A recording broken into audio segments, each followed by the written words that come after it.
Existe uma palavra nas Escrituras Sagradas que foi traduzida de maneira incompleta por séculos.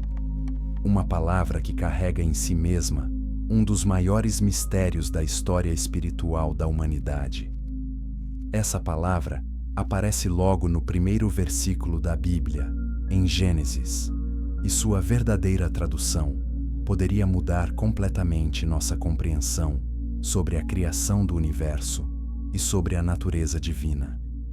Estamos falando de Elohim, um termo hebraico que a maioria das traduções apresenta simplesmente como Deus. Mas há um problema fundamental nessa tradução. Elohim não é singular, é plural. No hebraico antigo, a terminação in indica plural masculino. Quando você lê sobre querubim ou serafim, está lendo sobre múltiplos seres celestiais. Da mesma forma, Elohim deveria ser traduzido como deuses, não como um único Deus. Então, por que os tradutores escolheram mascarar essa pluralidade? Por que decidiram apresentar como singular algo que claramente é plural no texto original? As respostas a essas perguntas nos levam a uma jornada através de conselhos divinos, seres celestiais rebeldes e uma guerra espiritual que começou antes mesmo da criação de Adão. Quando Moisés escreveu as primeiras palavras do Gênesis, ele estava registrando uma tradição muito mais antiga. Bereshit bara Elohim. No princípio, criaram os Elohim. Não criou, mas criaram. O verbo em hebraico pode ser interpretado tanto no singular quanto no plural, mas o substantivo é definitivamente plural. Isso nos leva a uma possibilidade perturbadora.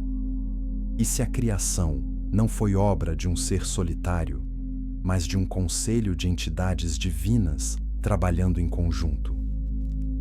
E se o monoteísmo absoluto que conhecemos hoje foi uma construção teológica posterior, criada para unificar a fé e centralizar o poder religioso?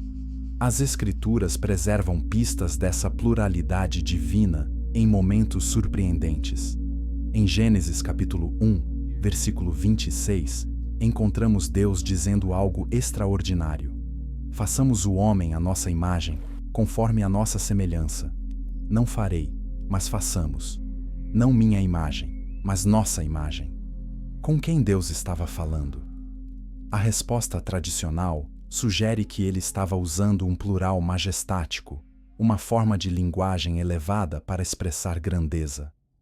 Mas essa explicação parece ter sido criada séculos depois, quando a pluralidade original já causava desconforto teológico. Existem outras culturas antigas do Oriente Médio que preservaram tradições similares. Os sumérios falavam de um conselho de deuses chamado Anunnaki. Os cananeus adoravam um panteão liderado por El, o Deus Supremo, cercado por seus filhos divinos. Os babilônios tinham suas assembleias celestiais, onde decisões sobre a humanidade eram tomadas coletivamente. Israel não existia em um vácuo cultural. Seus vizinhos todos compartilhavam essa cosmovisão de múltiplos seres divinos organizados em hierarquias. Seria Israel a única exceção? Ou as escrituras hebraicas preservam ecos dessa mesma estrutura, apenas reinterpretada ao longo do tempo?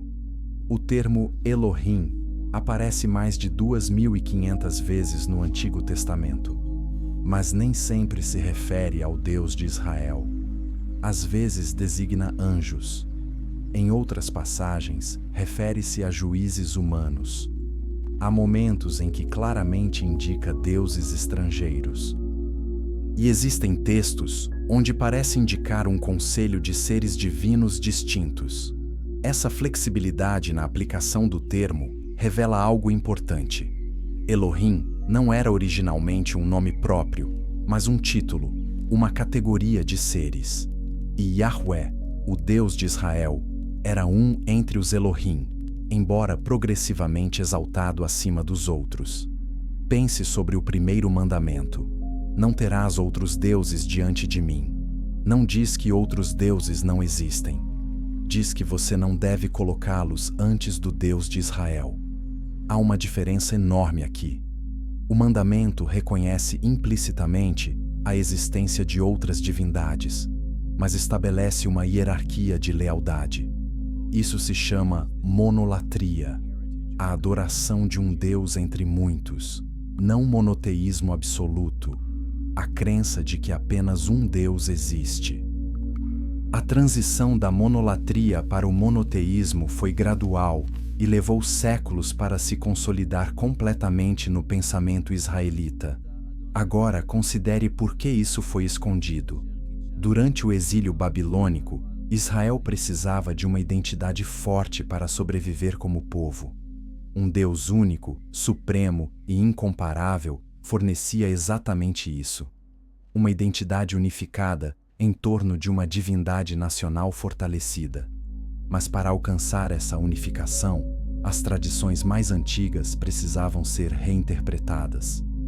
Os outros Elohim foram sendo gradualmente rebaixados a anjos ou demônios. Suas histórias foram editadas ou eliminadas.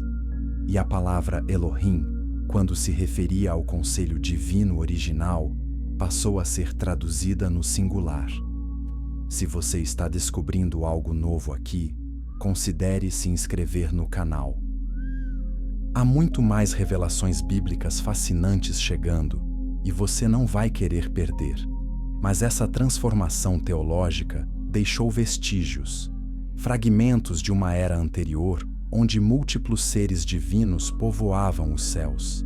E esses vestígios aparecem em lugares inesperados das Escrituras. No Salmo 82, por exemplo, encontramos uma cena chocante. Deus está em pé na Assembleia Divina, no meio dos deuses ele julga. Não é metáfora, é uma descrição direta de Yahweh confrontando outros Elohim. O Salmo continua: Até quando vocês julgarão injustamente e mostrarão parcialidade aos ímpios? Esses outros deuses estavam falhando em suas responsabilidades, e o julgamento é severo. Eu disse: Vocês são deuses, filhos do Altíssimo, todos vocês, mas morrerão como homens, cairão como qualquer outro príncipe.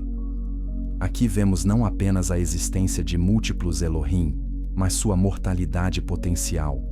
Eles podem ser punidos, podem cair, podem morrer. Isso nos leva a perguntar quem eram esses deuses, de onde vieram, qual era seu papel original e, o mais importante, o que aconteceu com eles. As respostas começam a emergir quando exploramos textos que foram deliberadamente excluídos da Bíblia tradicional. Livros antigos que preservaram detalhes que autoridades religiosas posteriores consideraram perigosos demais para a circulação pública. E é exatamente para esses textos proibidos que nossa jornada agora se volta. Capítulo 2. Quando os céus se abriram.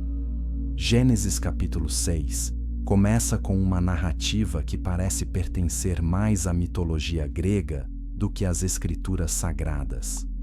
Quando os homens começaram a se multiplicar sobre a terra e lhes nasceram filhas, os filhos de Deus viram que as filhas dos homens eram bonitas e escolheram para si esposas dentre todas as que lhes agradaram.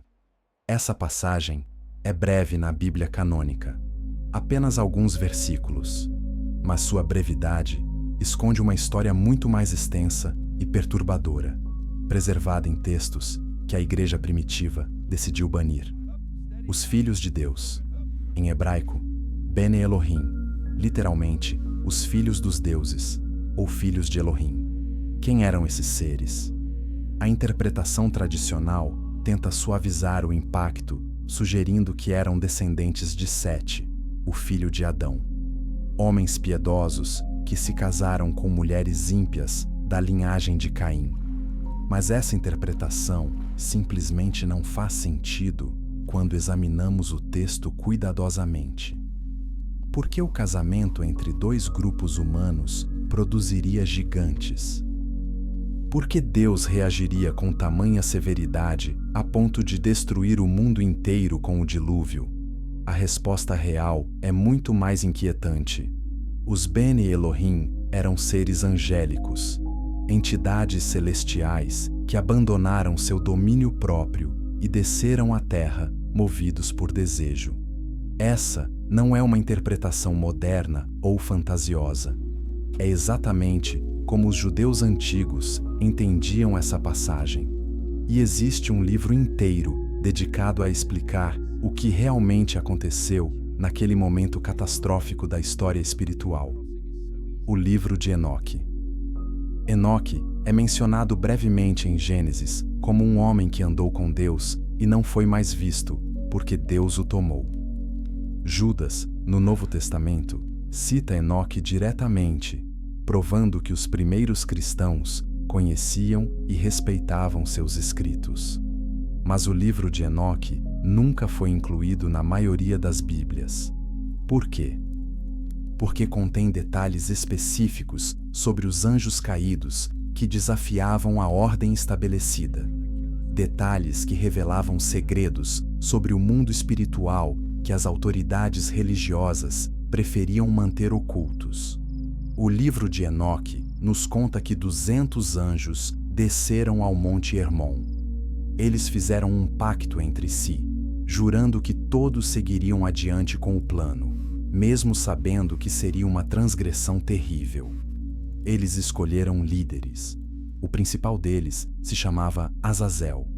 Outro líder importante era Semiasa. Esses nomes não são invenção.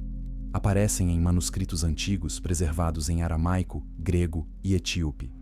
A Igreja Etíope Ortodoxa, aliás, nunca removeu Enoque de sua Bíblia. Eles sempre souberam dessa história.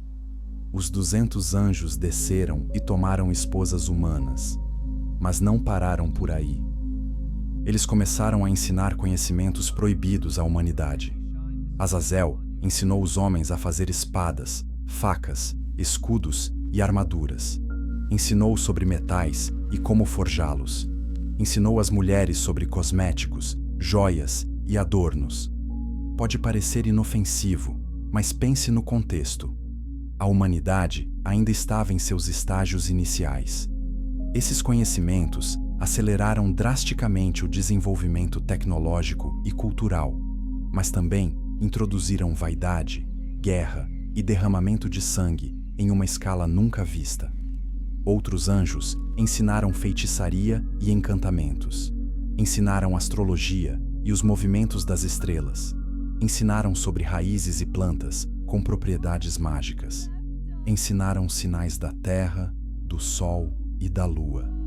Todo esse conhecimento era considerado proibido porque alterava o curso natural do desenvolvimento humano.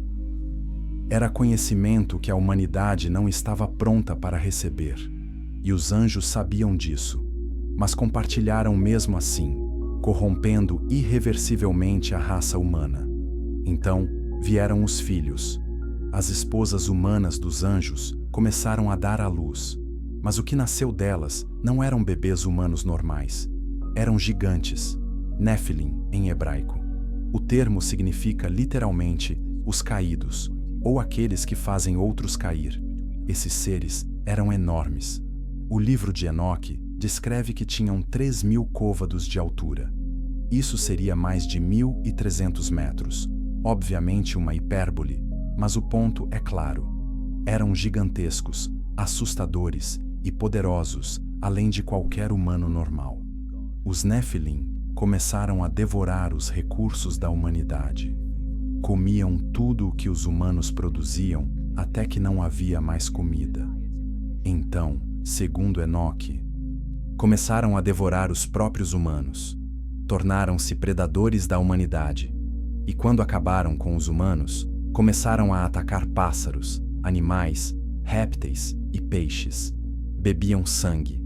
A terra ficou encharcada de violência e impiedade. A criação estava sendo destruída por esses híbridos espirituais. Se você está achando essa história incrível, deixe um like neste vídeo.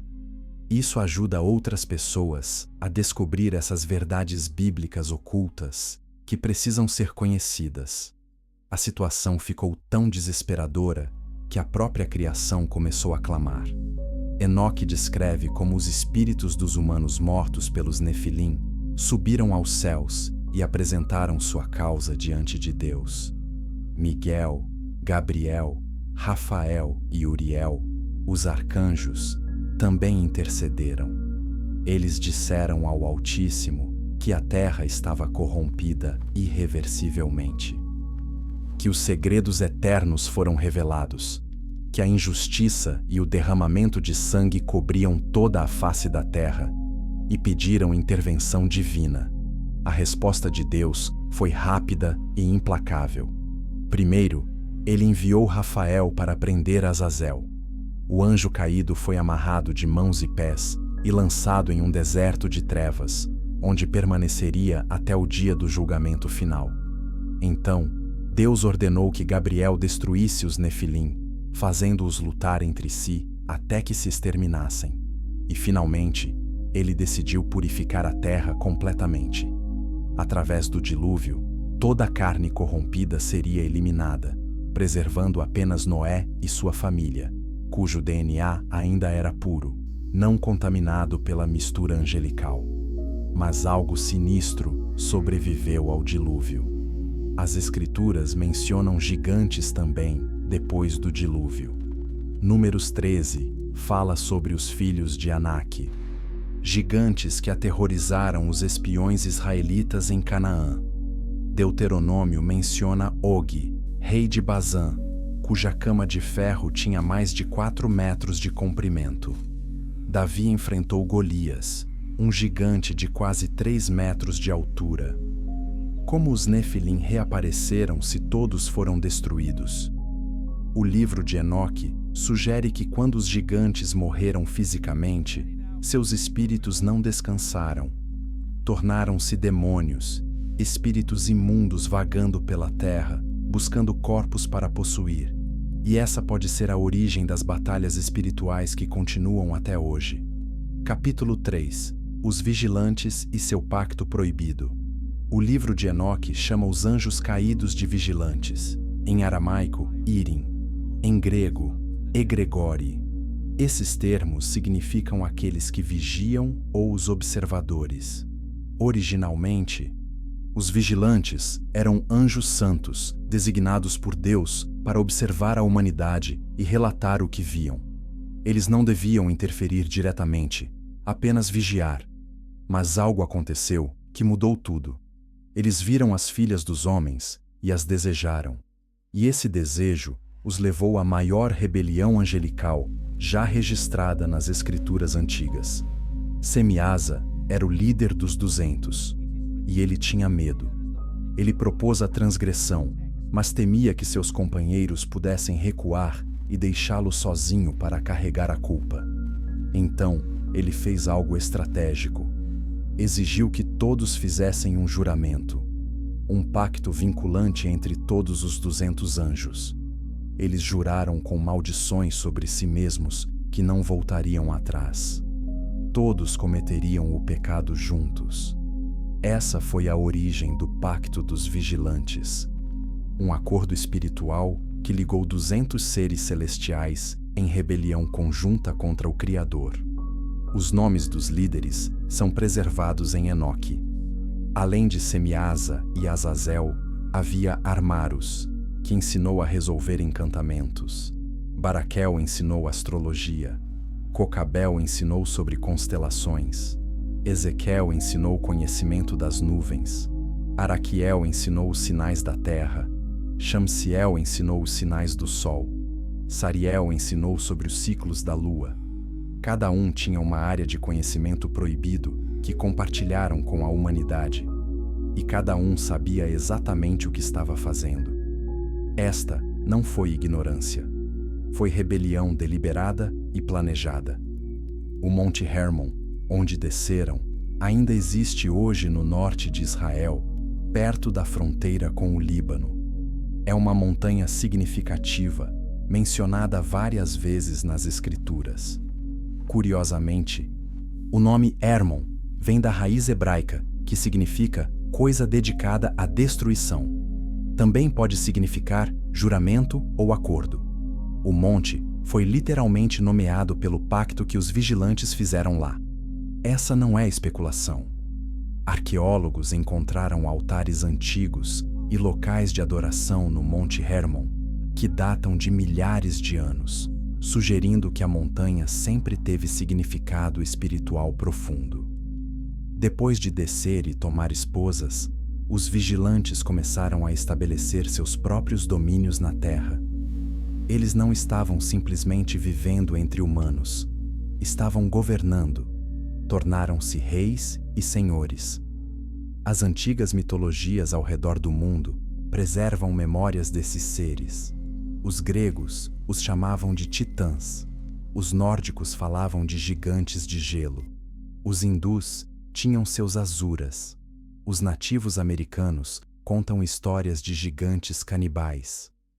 Culturas separadas por oceanos e milênios, todas compartilham narrativas de seres gigantes e poderosos que uma vez governaram e aterrorizaram a humanidade.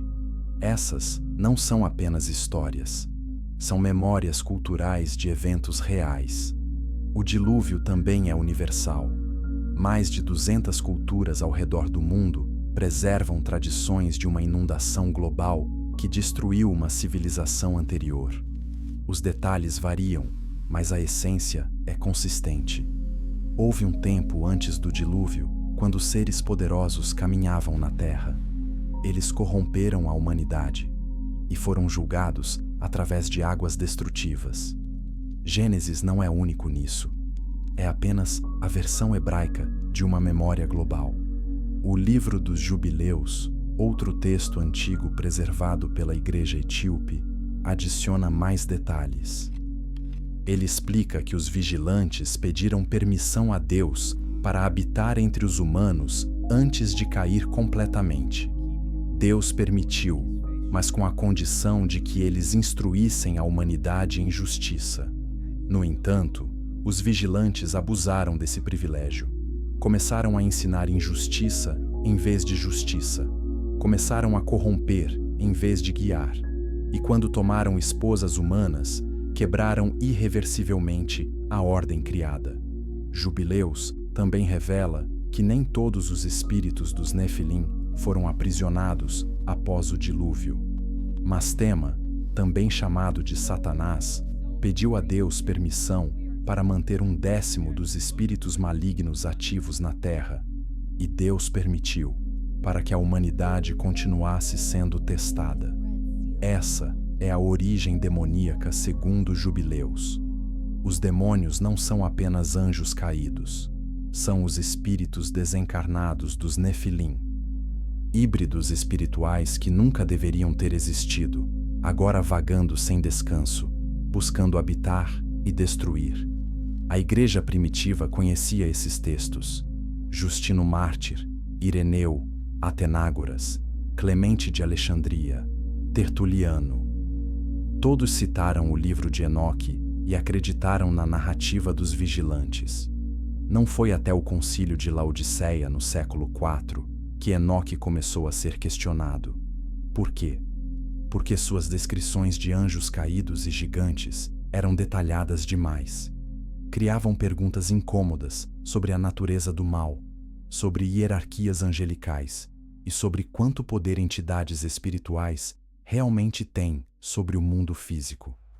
Comente abaixo o que você acha sobre essas revelações.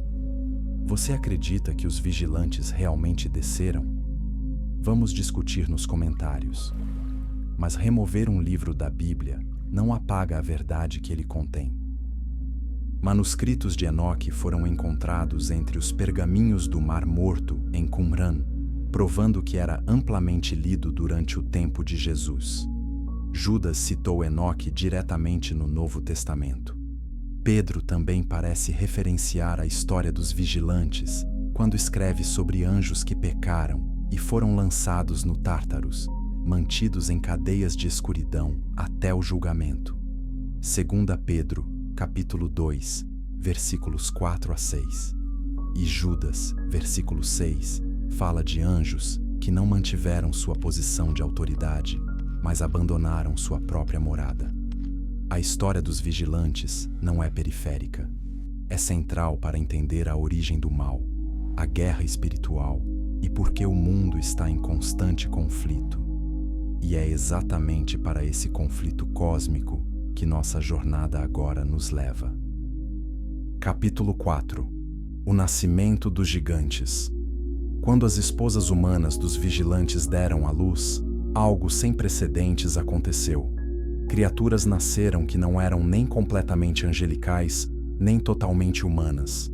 Eram híbridos, Nephilim, e seu impacto na Terra foi catastrófico. Gênesis descreve esses seres brevemente como os valentes que houve na antiguidade, homens de fama. Mas essa descrição suaviza enormemente a realidade. Eles não eram heróis admiráveis, eram tiranos aterrorizantes. O livro de Enoque fornece números específicos sobre o tamanho dos Nephilim: 3.000 côvados. Embora essa medida seja provavelmente simbólica, o ponto é claro. Eles eram gigantescos. Esqueletos de pessoas excepcionalmente altas foram encontrados em várias partes do mundo. Embora nenhum chegue perto de 1.000 metros, há evidências de seres humanos antigos significativamente mais altos que a média. Algumas tribos antigas, como os Amalequitas e Refaíns, são descritas biblicamente como gigantes. E escavações arqueológicas em locais como Gat, a cidade natal de Golias, revelaram portões e estruturas construídas para pessoas muito maiores que humanos modernos. Os Nefilim tinham apetites enormes. Eles consumiam toda a colheita e gado da humanidade. Quando a comida acabou, segundo Enoque, começaram a cometer atrocidades, bebiam sangue, devoravam carne humana, tornaram-se abominações que violavam todas as leis naturais. A terra ficou cheia de violência por causa deles. A palavra hebraica, usada em Gênesis capítulo 6, versículo 11, é chamas, que significa violência, crueldade, dano intencional. A terra estava completamente corrompida. Mas havia outra dimensão da corrupção, além da violência física. Os Nefilim e seus pais vigilantes corromperam a genética da criação. Enoque e Jubileus descrevem que eles começaram a misturar espécies, animais com animais, humanos com animais. Criaram quimeras, abominações genéticas que nunca foram planejadas para existir. Isso explica por que Deus ordenou que Noé preservasse pares de cada espécie pura na arca. Não era apenas para repovoar, mas para preservar a pureza genética original da criação, não contaminada pelas experiências dos vigilantes.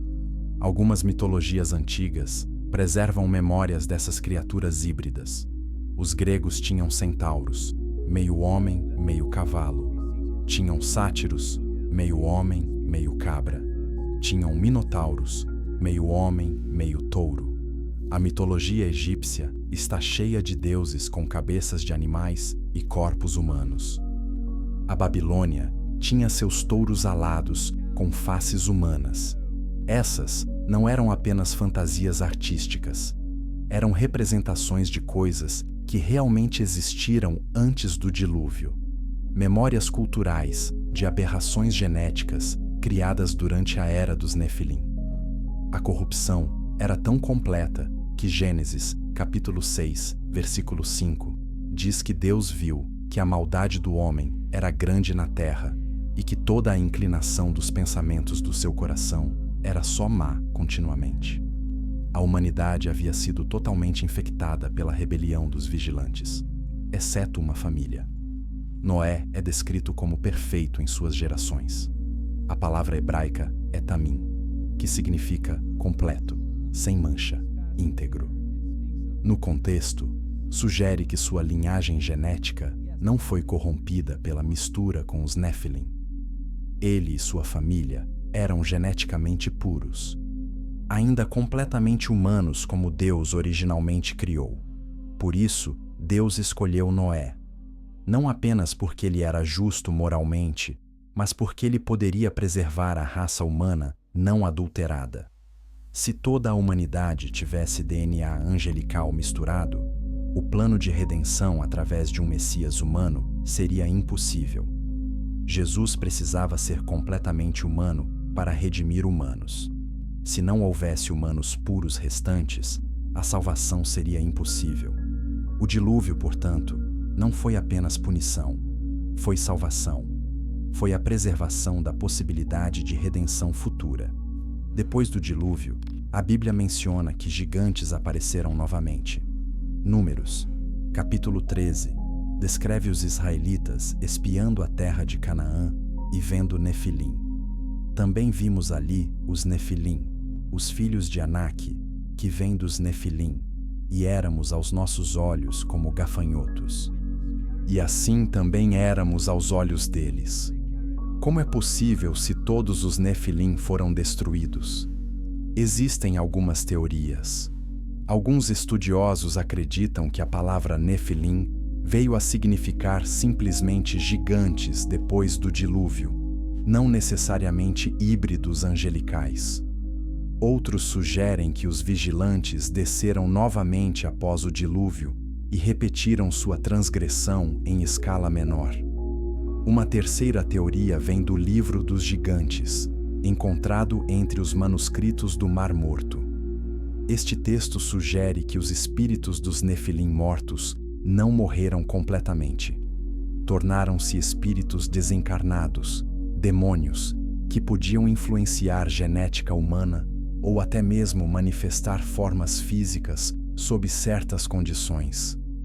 Isso explicaria a reaparição de gigantes sem requerer uma segunda descida em massa dos vigilantes. Compartilhe este vídeo com alguém que precisa conhecer essas verdades bíblicas esquecidas.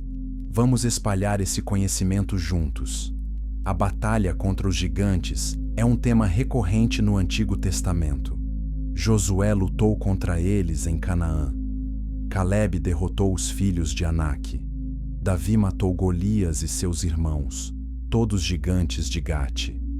O rei Og de Bazã era tão grande que sua cama de ferro era uma atração turística. Por que Deus ordenou a destruição completa dessas populações? Porque elas carregavam a corrupção genética dos vigilantes. Eram remanescentes de uma rebelião espiritual que tentou destruir a criação. Eliminá-las era necessário para preservar a pureza da linhagem messiânica que eventualmente produziria Jesus. Hoje, não vemos gigantes físicos caminhando pela terra, mas a influência espiritual dos vigilantes e dos espíritos Nefilim, segundo as Escrituras, continua ativa, e é essa guerra invisível que exploraremos a seguir. Capítulo 5. Conhecimentos que mudaram o mundo. Os vigilantes não apenas corromperam a humanidade geneticamente, eles corromperam intelectualmente e espiritualmente ao compartilhar conhecimentos proibidos. O livro de Enoque dedica capítulos inteiros listando o que cada anjo caído ensinou, e cada pedaço de conhecimento tinha um propósito específico: acelerar a queda da humanidade através da tecnologia, feitiçaria e sabedoria oculta. Esses ensinamentos transformaram a civilização humana, mas não para melhor. Eles introduziram guerra, vaidade, ocultismo e rebelião em escala nunca vista. Azazel foi o principal instrutor de conhecimentos mortais. Ele ensinou os homens a fazer armas, espadas para matar, facas para derramar sangue, escudos e armaduras para prolongar conflitos. Antes disso, disputas humanas eram limitadas, mas com metalurgia avançada, a guerra tornou-se devastadora. Azazel também ensinou as mulheres sobre cosméticos, joias e como se adornar sedutoramente. Pode parecer inofensivo, mas o contexto é importante. Ele estava ensinando vaidade, manipulação através da aparência e sedução como ferramenta de poder. Isso corrompeu relações entre homens e mulheres, introduzindo artifício onde deveria haver autenticidade. Semiasa ensinou encantamentos e corte de raízes. Isso significa magia e poções. Farmacêutica antiga não para cura, mas para controle e manipulação. Armaros ensinou a resolver feitiços contra a magia. Barakel ensinou astrologia. Isso não era astronomia científica, mas a crença de que estrelas e planetas controlavam destinos humanos, minando a soberania de Deus. Cocabel ensinou constelações e sinais celestiais.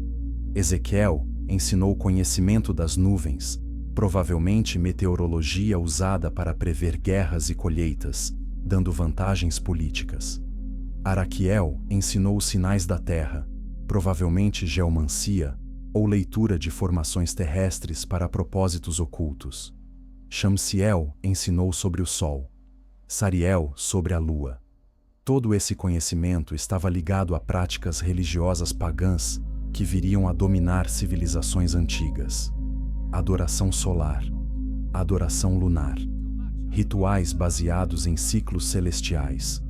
Os vigilantes essencialmente estabeleceram os fundamentos do paganismo, afastando a humanidade da adoração ao Criador e direcionando-a para a adoração da criação e de forças ocultas. Tem um detalhe perturbador. Enoque registra que Deus ficou furioso não apenas com a transgressão sexual dos vigilantes, mas especialmente com o fato de que eles revelaram segredos eternos. Isso implica que havia conhecimento que deveria permanecer escondido dos humanos, pelo menos naquele estágio de desenvolvimento. Deus tinha um cronograma para o desenvolvimento humano. Os vigilantes aceleraram esse cronograma prematuramente, dando à humanidade imatura ferramentas de destruição e manipulação espiritual antes de ter a sabedoria para usá-las responsavelmente. Civilizações antigas como Suméria, Egito e Babilônia surgiram repentinamente com conhecimentos avançados em matemática, astronomia, arquitetura e metalurgia. Arqueólogos chamam isso de Revolução Neolítica, mas não conseguem explicar completamente por que aconteceu tão rapidamente. A narrativa dos vigilantes oferece uma explicação. Esses conhecimentos não foram descobertos gradualmente. Foram ensinados abruptamente por seres superiores. As pirâmides do Egito, os zigurates da Mesopotâmia, as estruturas megalíticas ao redor do mundo, muitas construídas com técnicas que desafiam explicação mesmo hoje. Seria possível que os Nefilim e os vigilantes estivessem envolvidos nessas construções? Algumas tradições antigas sugerem exatamente isso. Os egípcios falavam de deuses que governaram antes dos faraós. A lista de reis sumérios menciona reis antediluvianos que reinaram por milhares de anos. Muitas culturas têm tradições de uma era dourada antes de um grande cataclismo, uma era governada por seres poderosos. Essas são memórias culturais da era pré-diluviana, quando vigilantes e nefilim governavam abertamente. Inscreva-se no canal para não perder os próximos vídeos, onde revelamos ainda mais segredos bíblicos que foram escondidos por séculos. Há também o aspecto espiritual dos ensinamentos. Feitiçaria, adivinhação, necromancia, todos proibidos nas Escrituras. Por quê? Porque abrem portas para entidades espirituais malignas. Os vigilantes ensinaram essas práticas deliberadamente para criar pontos de acesso espiritual, maneiras pelas quais demônios e espíritos imundos poderiam continuar influenciando a humanidade, mesmo após os próprios vigilantes serem aprisionados.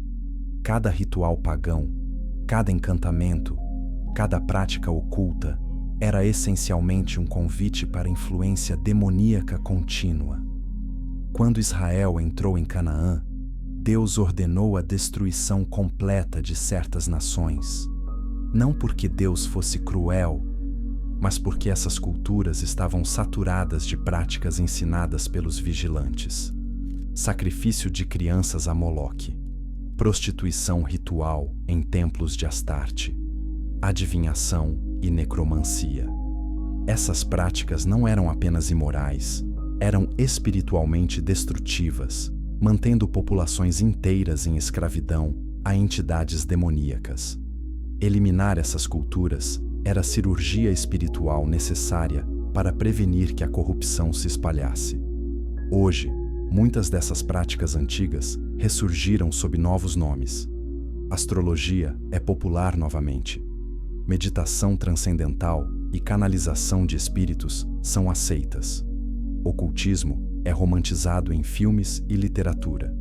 O conhecimento dos vigilantes nunca desapareceu completamente. Foi preservado em sociedades secretas, tradições esotéricas e religiões de mistério ao longo da história. E agora, com o mundo rejeitando fundamentos bíblicos, essas práticas estão retornando abertamente. Será que estamos revivendo a era pré-diluviana? Será que a história está se repetindo? Capítulo 6. A Assembleia Divina e suas decisões. Existe uma cena nas Escrituras que a maioria dos leitores interpreta incorretamente porque nossa teologia moderna não nos preparou para o que realmente está sendo descrito. Essa cena aparece em Salmo 82. Deus se levanta na Assembleia Divina, no meio dos deuses ele julga. Até quando vocês julgarão injustamente e mostrarão parcialidade aos ímpios? Não é uma metáfora poética. É uma descrição literal de um conselho celestial, onde múltiplos seres divinos estão reunidos e sendo julgados por Yahweh. A ideia de um conselho divino não é única para Israel. Toda a cultura antiga do Oriente Médio tinha conceitos similares. Os sumérios tinham o conselho dos Anunnaki, liderado por An. Os cananeus tinham o conselho de El, com seus 70 filhos divinos. Os babilônios tinham assembleias dos deuses, onde decisões sobre humanidade eram tomadas coletivamente. Israel, longe de ser exceção, preservou essa mesma estrutura cosmológica em suas escrituras mais antigas, apenas reinterpretada para exaltar Yahweh como supremo entre os Elohim. Deuteronômio 32, versículos 8 e 9, preservam uma passagem extraordinária. Quando o Altíssimo distribuiu as nações, quando dividiu os filhos do homem, ele estabeleceu os limites dos povos, segundo o número dos filhos de Deus. Mas a porção do Senhor é o seu povo. Jacó é a sua herança. O que isso significa? Significa que em algum momento no passado espiritual, Deus dividiu as nações da terra entre os Beni Elohim, os filhos de Deus. Cada nação foi dada a um ser divino para governar, mas Yahweh reservou Israel para si mesmo. Isso não era uma distribuição amigável, era resultado de um conflito. A Torre de Babel em Gênesis 11 é o contexto. A humanidade se uniu em rebelião para construir uma estrutura que alcançasse os céus. Deus confundiu seus idiomas e os espalhou. Mas Deuteronômio 32 revela que ele também fez outra coisa. Ele entregou as nações rebeldes aos outros Elohim. Foi uma forma de julgamento. Se vocês não querem me adorar, vocês terão outros deuses, e esses outros deuses os governarão. Mas havia um problema. Esses Elohim começaram a exigir adoração para si mesmos. Tornaram-se os deuses das nações. Baal na Fenícia, Chemosh em Moabe, Moloque em Amon, Dagon entre os filisteus. Esses não eram apenas ídolos de madeira e pedra. Eram representações de entidades espirituais reais, Elohim, que haviam recebido autoridade sobre essas nações e abusaram dela, exigindo sacrifícios, rituais perversos e lealdade absoluta. Paulo confirma isso em 1 Coríntios 10, versículo 20. O que os gentios sacrificam, sacrificam a demônios e não a Deus. Os deuses das nações eram demônios. Mas demônios no sentido bíblico não são necessariamente os espíritos Nefilim. Também incluem os próprios vigilantes aprisionados e outros seres angelicais rebeldes. Eles governavam através de engano, medo e poder espiritual. E Salmo 82 é Yahweh confrontando esses seres. Vocês receberam nações para governar em justiça, mas governaram injustamente. Vocês mostraram parcialidade aos ímpios. Vocês permitiram corrupção. Por isso, embora sejam Elohim, morrerão como humanos. Cairão como qualquer príncipe. Esse julgamento é escatológico. Significa que chegará um dia quando esses Elohim rebeldes serão destronados e destruídos. E esse processo já começou. Quando Jesus veio, ele invadiu os territórios espirituais governados por esses seres. Marcos 5 descreve Jesus expulsando legiões de demônios de um homem. Esses demônios pediram para não serem enviados para fora daquela região. Por quê? Porque regiões geográficas eram seus domínios designados. Jesus estava violando territórios espirituais estabelecidos, libertando cativos que estavam sob autoridade demoníaca há gerações. Deixe um like se essas revelações estão abrindo seus olhos para dimensões espirituais que você nunca percebeu antes. A cruz foi o golpe fatal. Colossenses 2, versículo 15, diz que Jesus desarmou principados e potestades. Fez um espetáculo público deles, triunfando sobre eles na cruz.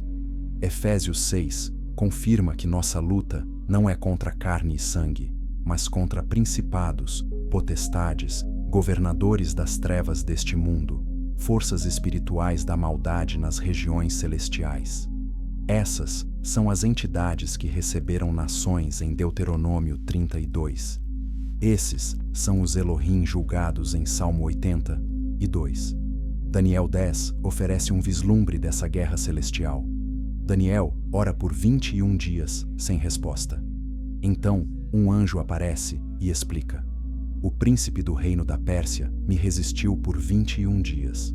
Foi apenas quando Miguel, um dos principais príncipes, veio para me ajudar que eu pude vir até você.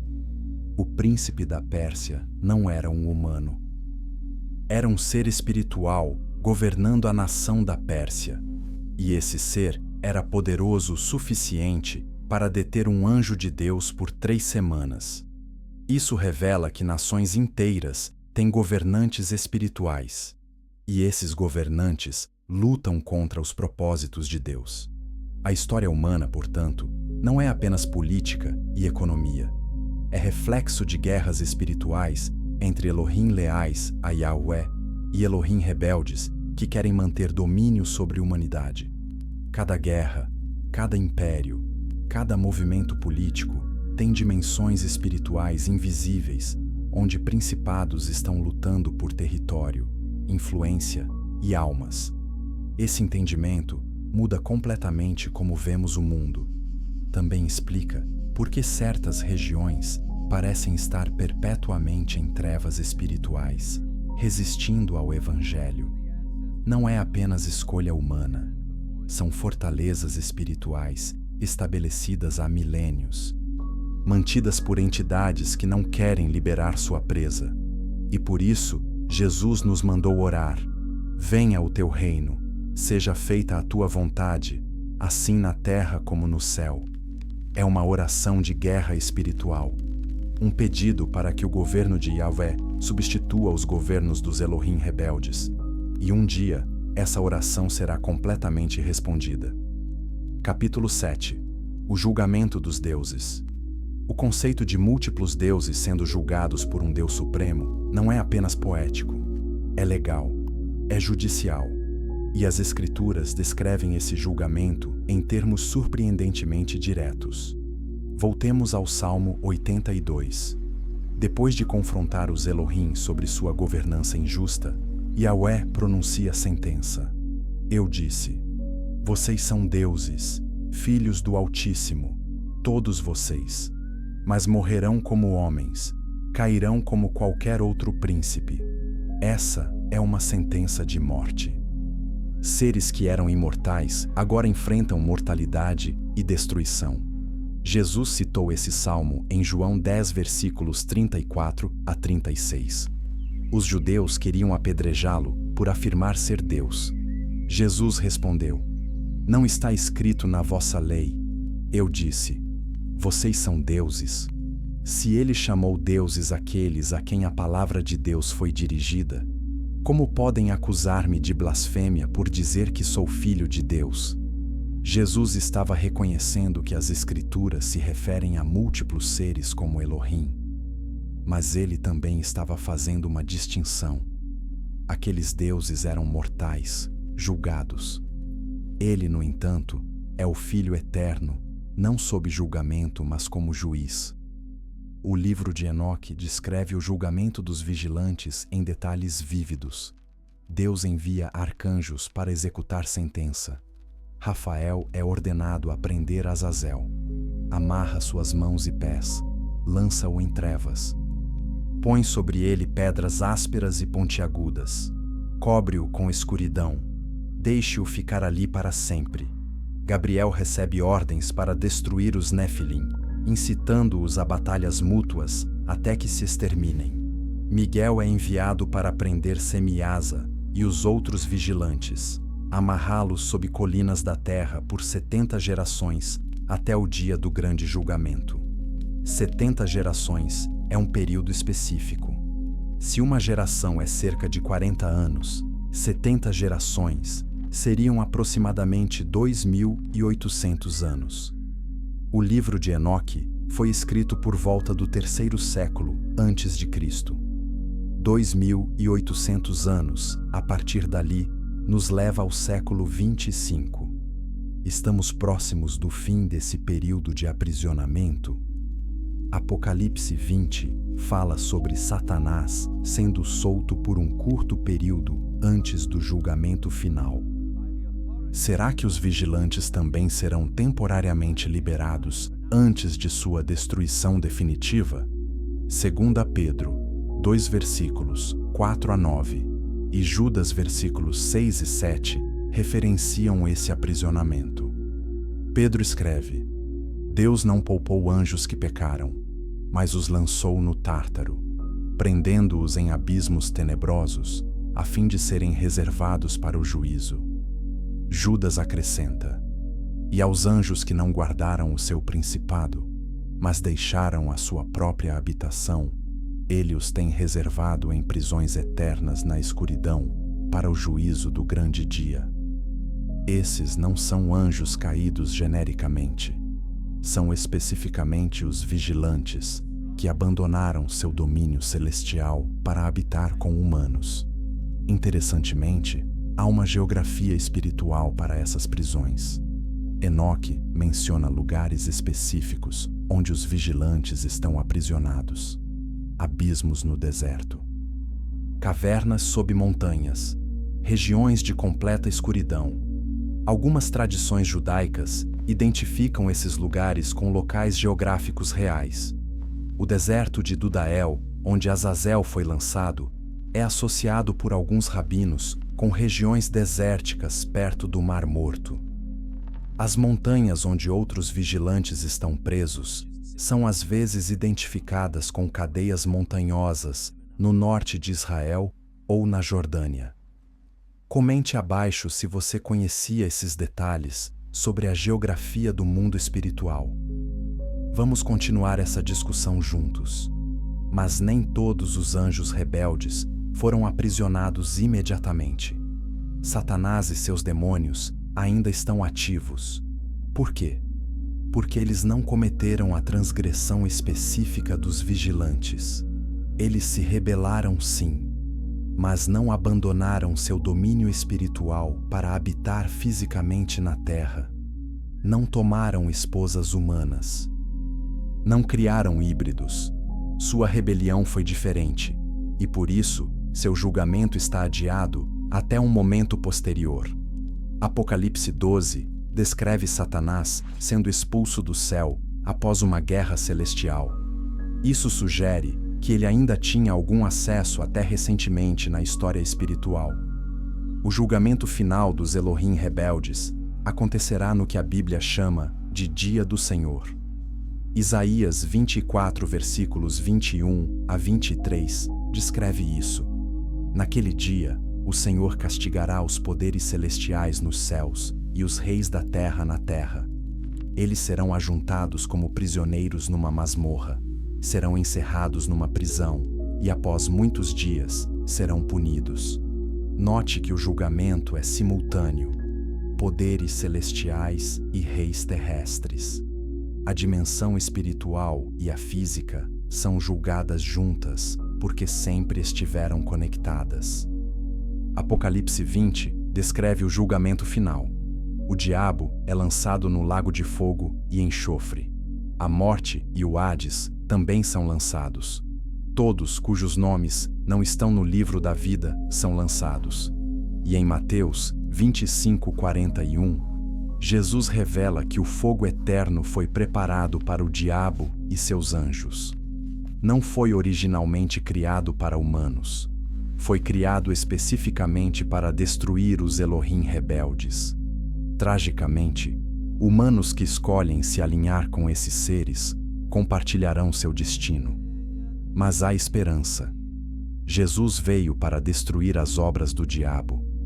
Veio para libertar cativos. Veio para proclamar que o reino dos Elohim rebeldes está terminando e o reino de Yahweh está sendo estabelecido. Cada pessoa liberta de escravidão espiritual é território reconquistado.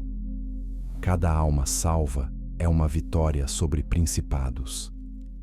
E quando o último eleito for salvo, o julgamento final virá. Os Elohim serão destronados permanentemente, e a criação será renovada sob o governo direto de Deus. Capítulo 8. Sangue divino entre os humanos.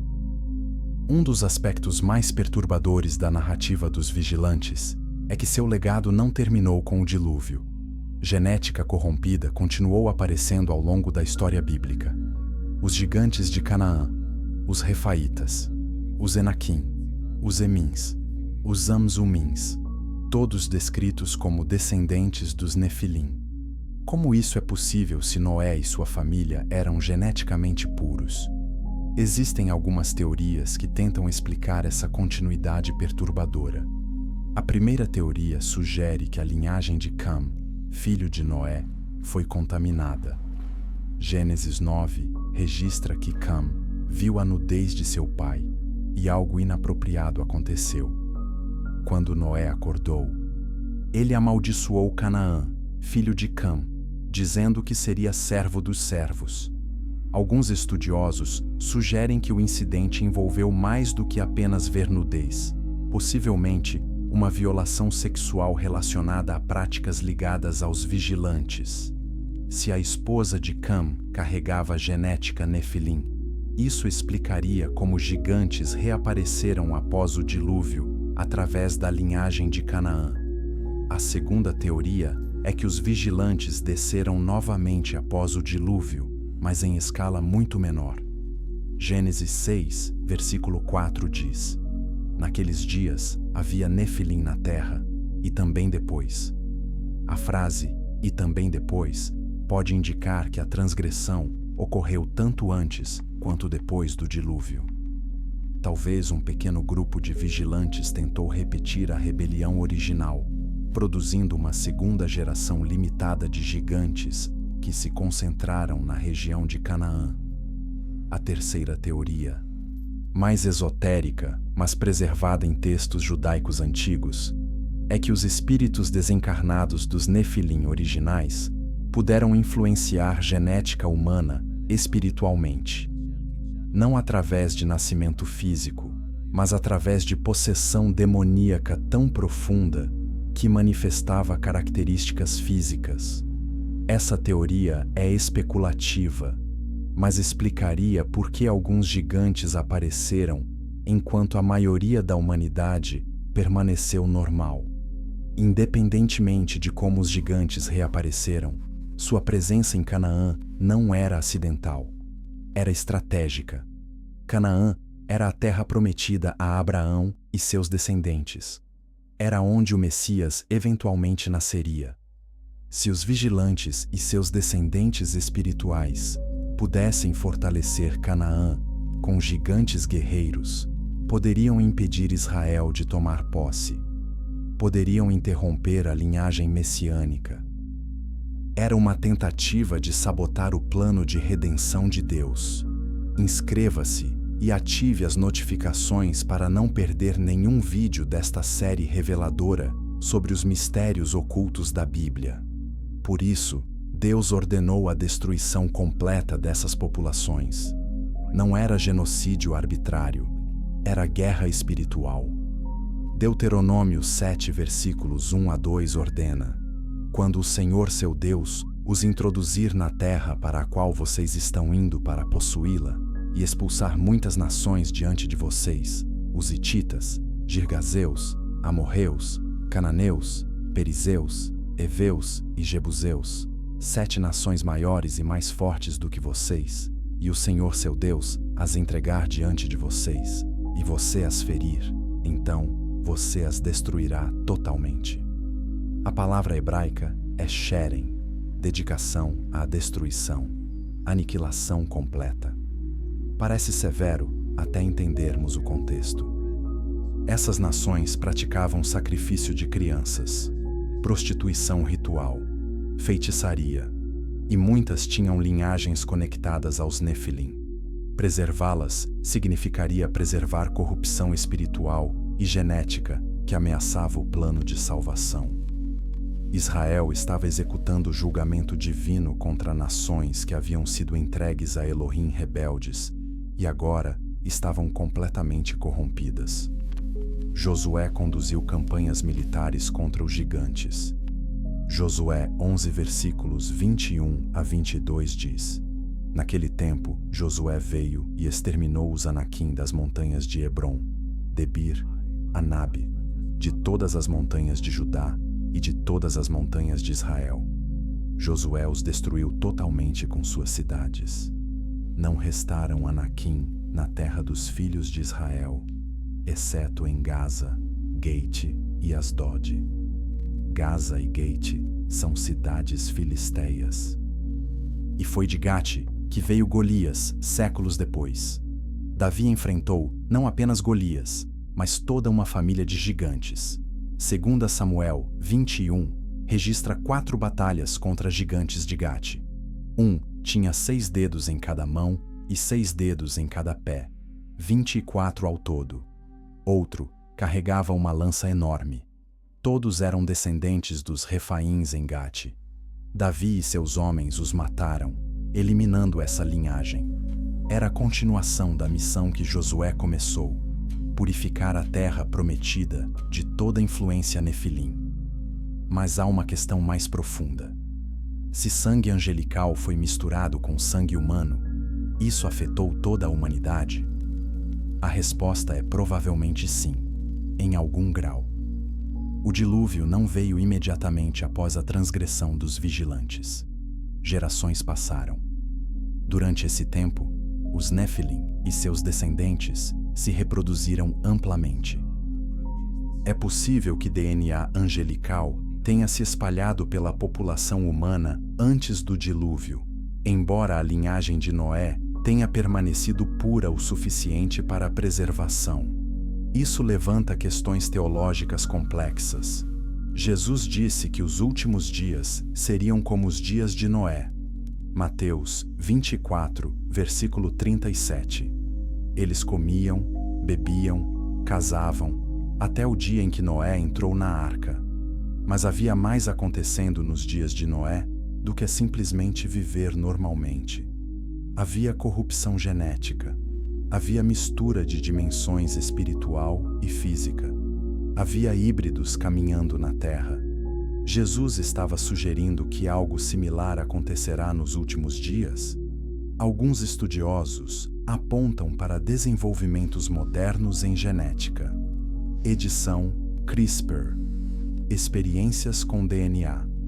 Tentativas de criar híbridos humano-animal para pesquisa médica. Inteligência artificial fundindo-se com biologia. Transhumanismo como filosofia. Será que estamos involuntariamente recriando as condições que precederam o dilúvio? Será que a linha entre humano e não humano está sendo borrada novamente, abrindo portas para influências que não compreendemos completamente? Essas são questões perturbadoras, sem respostas fáceis. Mas as Escrituras são claras. Deus preservará um remanescente. Assim como Noé foi salvo através do julgamento das águas, haverá aqueles que serão salvos através do julgamento de fogo que vem. A pureza não é apenas moral ou espiritual. Também tem dimensões físicas e genéticas que estamos apenas começando a entender. Capítulo 9. Os manuscritos proibidos. Por séculos, a Igreja ensinou que a Bíblia que conhecemos é completa e fechada. 66 livros. Nada mais, nada menos. Mas essa não é toda a verdade. Existem dezenas de textos antigos escritos por judeus devotos e cristãos primitivos que foram deliberadamente excluídos. Alguns foram banidos, outros simplesmente desapareceram, e alguns foram redescobertos em tempos modernos, revelando perspectivas que autoridades religiosas preferiam manter ocultas. Estamos falando dos livros apócrifos e pseudepígrafos, manuscritos que preservam detalhes extraordinários sobre os Elohim, vigilantes e a guerra espiritual que a Bíblia canônica apenas menciona brevemente. O livro de Enoque é o mais famoso desses textos proibidos. Foi amplamente lido durante o período do Segundo Templo. Fragmentos aramaicos de Enoque foram encontrados entre os manuscritos do Mar Morto em Qumran, provando sua antiguidade e importância para as comunidades judaicas pré-cristãs. Judas cita Enoque diretamente em seu versículo 14. Veja, o Senhor vem com milhares e milhares de seus santos para julgar a todos. Essa é uma citação quase palavra por palavra de Enoque, um versículo 9. Se Judas, um livro do Novo Testamento, cita Enoque, por que Enoque não está na Bíblia? A resposta é política e teológica. Durante o Concílio de Laodiceia, no ano 360, líderes da Igreja decidiram quais livros seriam aceitos como escritura canônica. Enoque foi rejeitado principalmente porque suas descrições dos vigilantes eram detalhadas demais. Criavam perguntas desconfortáveis sobre anjos caídos, hierarquias angelicais e a extensão do poder que entidades espirituais tinham sobre o mundo físico. Era mais fácil ensinar doutrina simples, sem esses detalhes complicados. Então, Enoque foi rotulado como apócrifo, duvidoso, não inspirado. Mas a Igreja Etíope Ortodoxa nunca concordou. Eles preservaram Enoque em seu cânone por 2000 anos. Para eles, sempre foi escritura. E agora que o livro foi redescoberto e traduzido para línguas modernas, milhões de pessoas podem ler o que foi escondido. E muitos ficam chocados. A narrativa dos vigilantes em Enoque é vívida, detalhada e aterrorizante. Não é alegoria, é apresentado como história real. Compartilhe este vídeo com sua família e amigos que precisam saber sobre esses textos que foram mantidos em segredo por tanto tempo. O livro dos Jubileus é outro texto crucial. Também chamado de Pequeno Gênesis, ele reconta as histórias de Gênesis e Êxodo, com detalhes adicionais. Foi encontrado em Qumran, confirmando que era lido por comunidades judaicas antigas. Jubileus expande a narrativa dos vigilantes, explicando que inicialmente eles pediram permissão a Deus para viver entre humanos com o propósito de ensinar justiça. Deus permitiu, mas eles abusaram dessa confiança, ensinando injustiça e corrompendo a humanidade. Jubileus também revela informações sobre o período pós-dilúvio. Ele explica que os espíritos dos Nefilim se tornaram demônios e começaram a levar os filhos de Noé ao erro e destruição. Mastema, o líder dos demônios, pediu permissão a Deus para manter 1/10 desses espíritos malignos ativos na Terra para continuar testando a humanidade. Deus concedeu.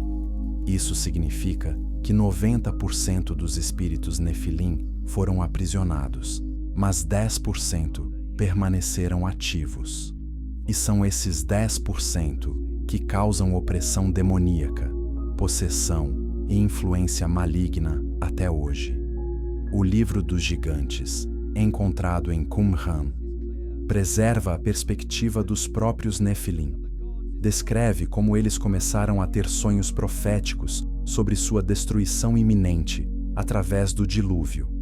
Um gigante chamado Ohria tem um sonho onde uma tábua é submergida na água e, quando emerge, apenas 3 nomes permanecem, simbolizando Noé e seus 3 filhos.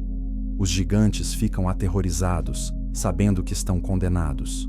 Eles enviam Enoque, que ainda estava vivo, para interceder por eles diante de Deus. Mas Deus recusa. O julgamento está decretado. Esses textos humanizam os Nefilim de maneira estranha. Eles não são apenas monstros.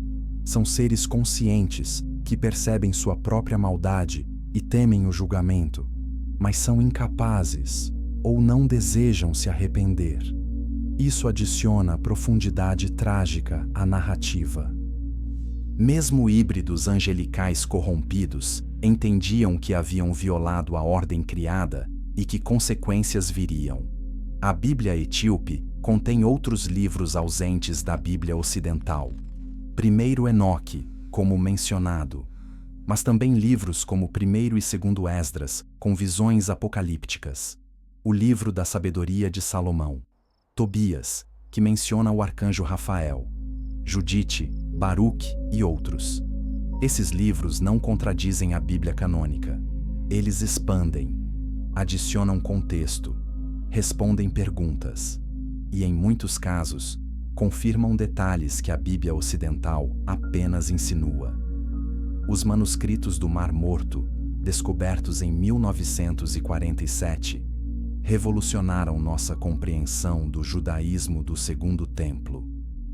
Entre os manuscritos estavam cópias de quase todos os livros do Antigo Testamento, provando a precisão da transmissão textual.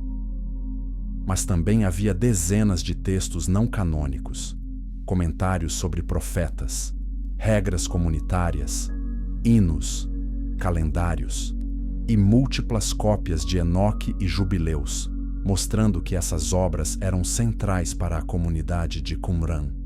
Essa comunidade, provavelmente essênios, vivia separada do judaísmo mainstream.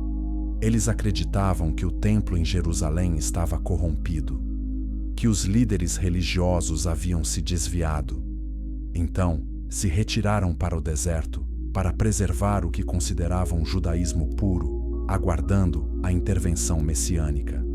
E parte dessa pureza envolvia manter textos que autoridades em Jerusalém já estavam questionando. Eles sabiam que esses livros continham verdades importantes que não podiam ser perdidas. Ironicamente, sua separação e eventual destruição pelos romanos preservaram esses textos. Os manuscritos foram escondidos em cavernas perto do Mar Morto, onde permaneceram por 2000 anos até serem encontrados por pastores beduínos. Agora, qualquer pessoa pode ler esses textos online. A verdade que foi escondida está novamente acessível e está mudando como muitos entendem as Escrituras, a história espiritual e a realidade da guerra cósmica que sempre esteve acontecendo ao nosso redor. Capítulo 10. Guerras invisíveis no reino espiritual. Quando lemos jornais ou assistimos notícias, vemos eventos através de lentes políticas, econômicas e sociais.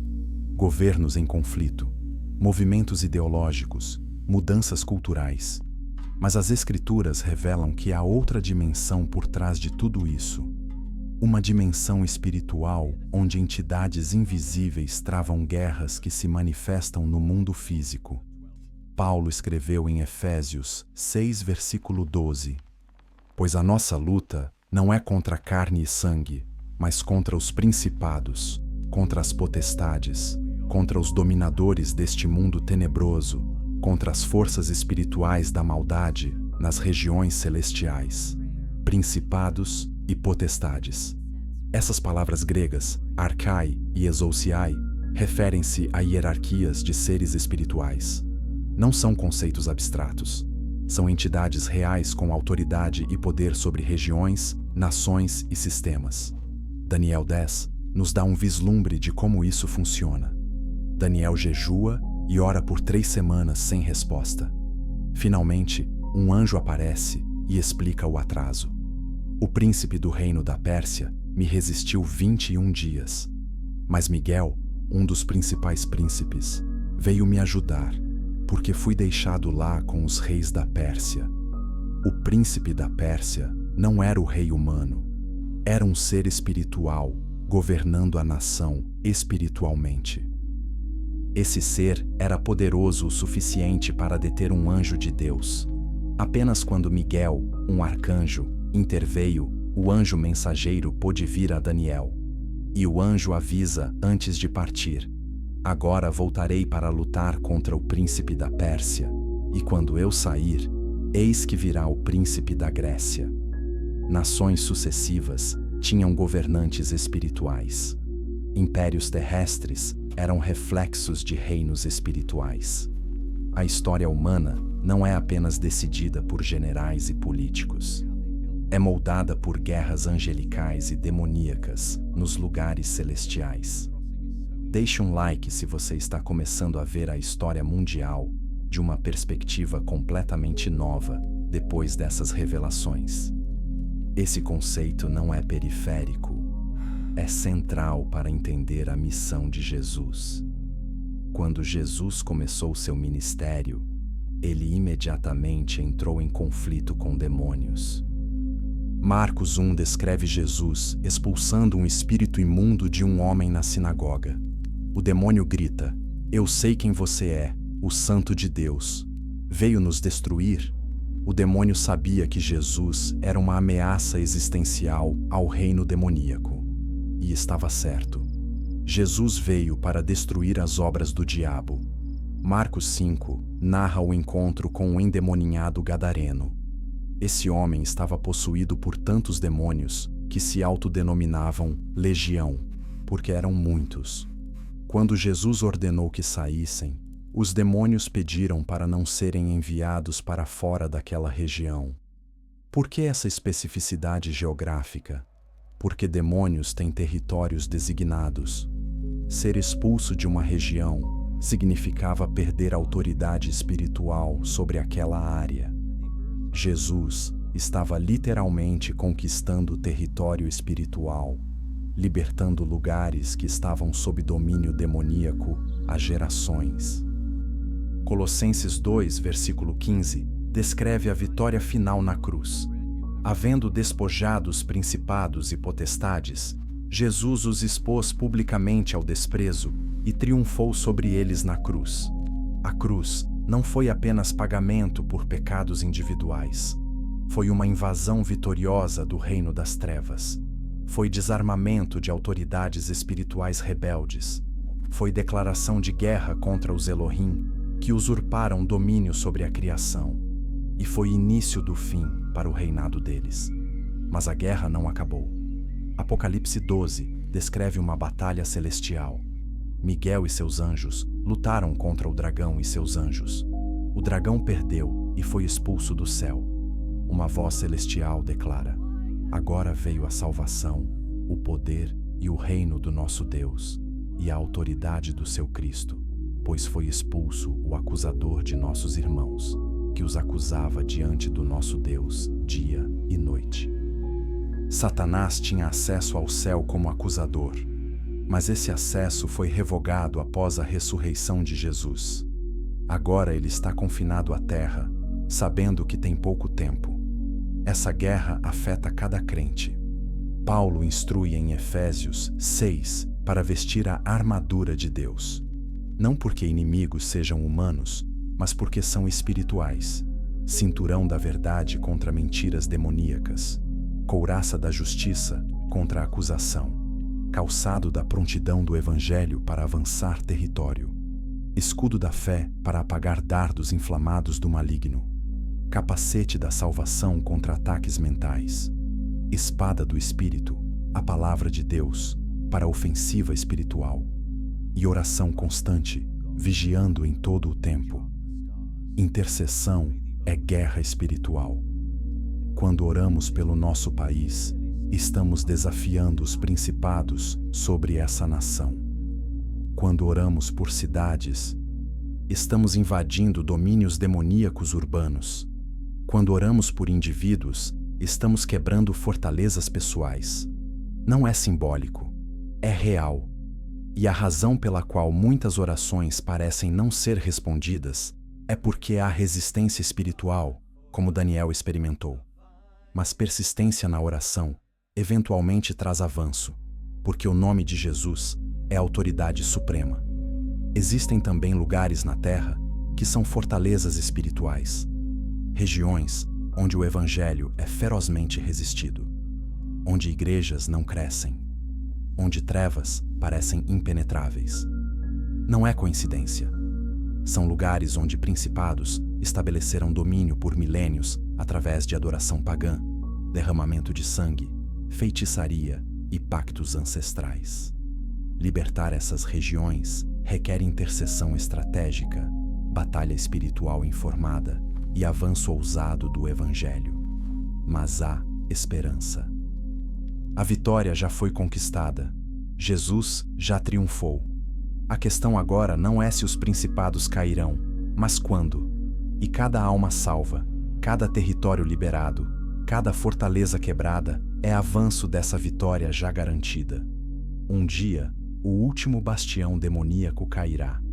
Apocalipse 20 descreve Satanás sendo preso por 1000 anos, depois solto brevemente, e finalmente lançado no lago de fogo. Os Elohim rebeldes enfrentarão o julgamento final, e a criação será renovada sob o governo direto de Deus. Até lá, a guerra continua, e cada crente é um soldado nessa batalha cósmica. Capítulo 11. O despertar final. Estamos vivendo em tempos proféticos. Jesus disse que os últimos dias seriam como os dias de Noé, comendo, bebendo, casando, inconscientes do julgamento iminente. Mas havia mais nos dias de Noé. Havia corrupção genética.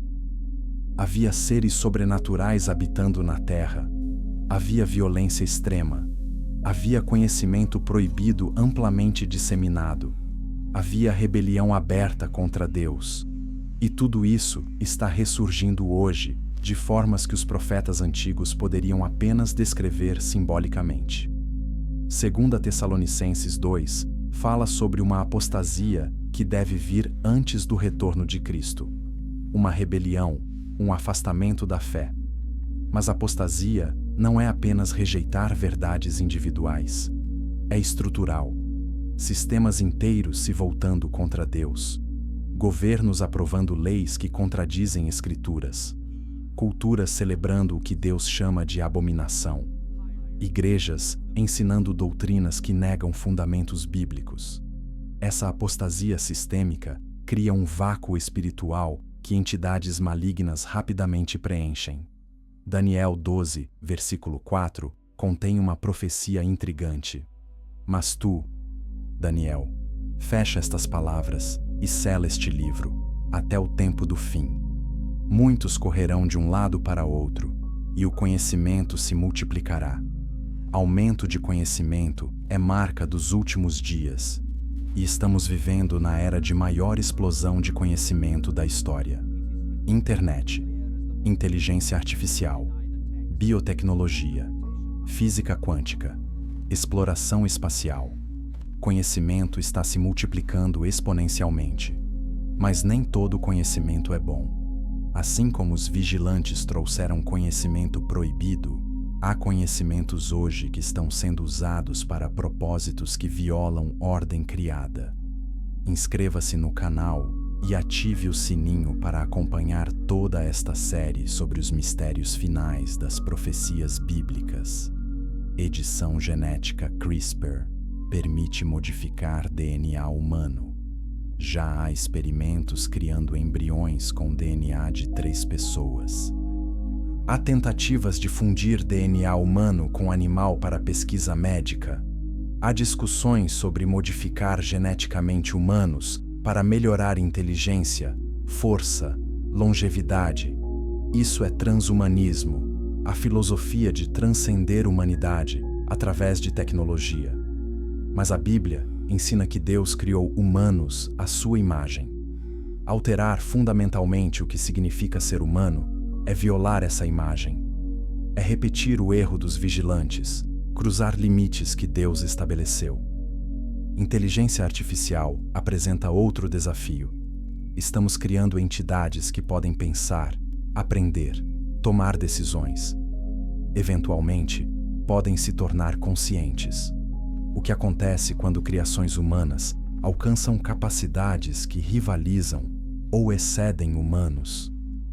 Será que abrimos portas para influências espirituais habitarem máquinas?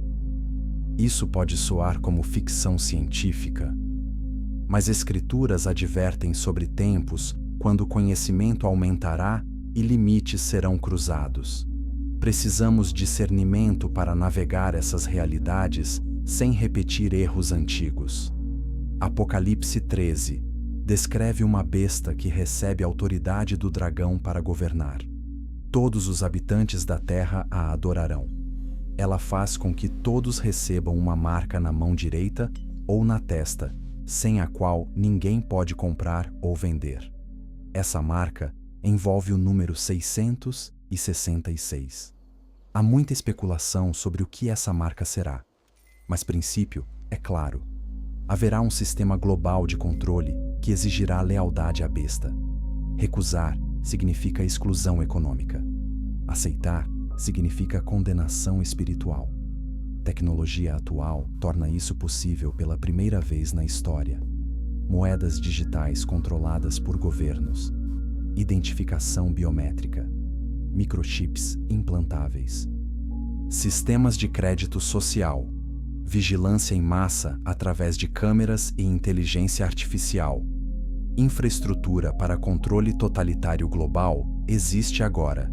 Não estamos dizendo que está implementado completamente, mas a possibilidade existe de maneiras que gerações anteriores não podiam imaginar. E escrituras advertem que chegará um momento quando um líder global usará essas ferramentas para impor adoração a si mesmo. Mas antes disso, há um evento que mudará tudo: o arrebatamento da igreja. 1 Tessalonicenses 4 versículos 16 a 17. O Senhor mesmo descerá do céu com alarido, voz de arcanjo e trombeta de Deus, e os mortos em Cristo ressuscitarão primeiro.